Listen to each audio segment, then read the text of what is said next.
Bra.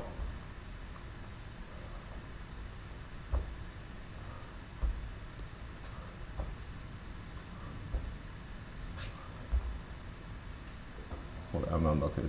Sådär, och så försöker du få lite högre tempo.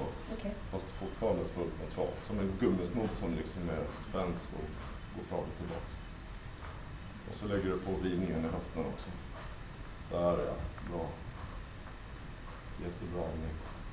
Sen att du kommer ner djupare. Mycket balans.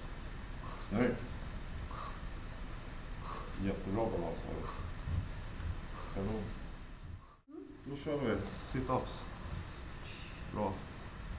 Mikrostopp där uppe. Perfekt. Känn att du har kontakt också på vägen ner. Och så kan du köra sneda åt ena sidan. Ja. Snyggt, det är bra så. Och så kör vi höftlyften.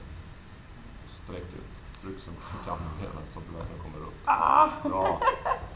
Och kan du göra ett litet mikrostopp, gör det. Knäna ihop. Och fan, här är jobbigt. Ja. Kör på lite högre om du orkar. Där ja. Båda fötterna i luften. Så, de här gamla. Jag tänkte båda i marken. Ja. Så kan du mata ur det sista där. Du kan köra 10 stycken. Annars får det jävligt bra om man kan köra båda i luften hela tiden. Akrobatik. Bra. Yes. Och så tryck bak och så fram med knät. Dra knät hela vägen. Tänk att du har en boll under dig som trycker ihop. Där är snyggt.